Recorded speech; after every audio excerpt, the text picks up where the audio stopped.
Good evening friends. তো আজকের সন্ধ্যে থেকে আমি আমার ব্লগটা স্টার্ট করেছি। সন্ধ্যে থেকে ভিডিও স্টার্ট করার কারণ একটাই, সকাল থেকে আমার শরীরটা প্রচণ্ডভাবেই অসুস্থ ছিল, সেই কারণে সকাল থেকে আমি একটাও ভিডিও শ্যুট করতে পারিনি। বিকেলের পর থেকে শরীরটা একটু বেটার লাগছিল, তাই ভাবলাম যে না, এখন একটু ভিডিও শ্যুট করা দরকার। ব্যাস, তারপরেই আমি ভিডিও স্টার্ট করে আমি যা যা আমার দৈনন্দিন কাজ করছিলাম সেগুলোই ভিডিও করেছি।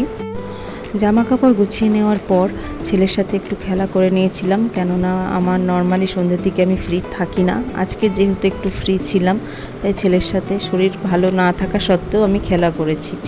দেখো, যেহেতু আমরা ফ্ল্যাটে থাকি, এই কারণে ও সবসময় বাইরে বেরোনোর সুযোগ পায় না যে বাইরে গিয়ে কারোর সাথে মিশবে বা খেলবে, বা এখানে সেরকম বাইরে কেউ খেলেও না। যারা ফ্ল্যাটে থাকো তারা আই থিঙ্ক জানবে এই বিষয়গুলো। আর ছেলে যেহেতু প্রাইভেট স্কুলে পড়ে, এই কারণে ওর পড়ারই এত চাপ, এই কারণে হচ্ছে কি না সেরকমভাবে বাইরে ওর খেলার সুযোগ হয় না। তবে হ্যাঁ, ও অবশ্য ঘরে খেলে, ঘরে প্রচুর লাফালাফি করে, দৌড়াদৌড়ি করে, আর আমার সাথেও মাঝে মধ্যে খেলে। আর আমিও যখনই টাইম পাই ওর সাথে খেলার চেষ্টা করি। আমি মা হয়ে যদি ওকে একটু টাইম না দিয়ে আমি যদি ওর খেলার সাথী না হই, তাহলে কে হবে বলো? বর্তমান সময়ে দাঁড়িয়ে কেউই দেখবে কারোর বাচ্চা বাইরে ছাড়তে চায় না বা বাইরে মিলেমিশে খেলবে, সেই সময়টা নেই যে টাইমে আমরা খেলতাম ছোটোবেলায়। তো যাই হোক, এইসব কথা বাদই দিলাম।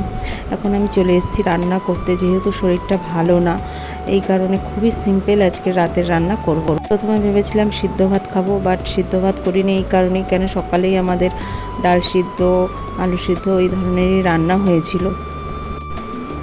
তা ভাবলাম দুবেলাই সিদ্ধ ভাত খাবো, আর দুবেলা সিদ্ধ ভাত খেতে সত্যি কথা আমার ভালো লাগে না। এই কারণে কি করব ভেবে না পেয়ে সবজি দিয়ে, আটা দিয়ে আর ডিম দিয়ে গোলা রুটি বানিয়ে নিচ্ছি। এতে খাবারটা হেলদিও হবে, পেটও ভরবে, আর আমার করতে বেশি টাইমও লাগবে না, আর খাটনিও হবে না। আমার যেদিন শরীর অসুস্থ থাকে বা রান্না করতে সেরকম ইচ্ছা হয় না, তো আমি এই ধরনেরই গোলা রুটি বানিয়ে নিই। তোমাদেরও যদি এরকম কোনো ঘরে প্রবলেম হয় বা শরীর অসুস্থ থাকে, তোমরা অবশ্যই এই ঘরে এই মেনুটা ট্রাই করতে পারো।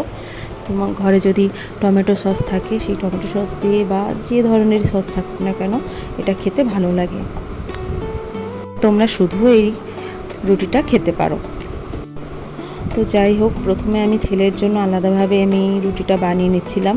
তো এর মধ্যে নুন, চিনি এগুলো সব দিয়েছিলাম, দিয়ে বানিয়ে নিয়েছিলাম। আর পরে দেখো আমি লঙ্কা অ্যাড করেছি, পরে যে সবজিগুলো অ্যাড করেছি তার মধ্যে লঙ্কা দেওয়া ছিল, এবং পরে একটু গোলমরিচও অ্যাড করে দিয়েছি। এটা আমরা খাবো তাই ছেলের জন্য বানানো লঙ্কা ছাড়া রেডি।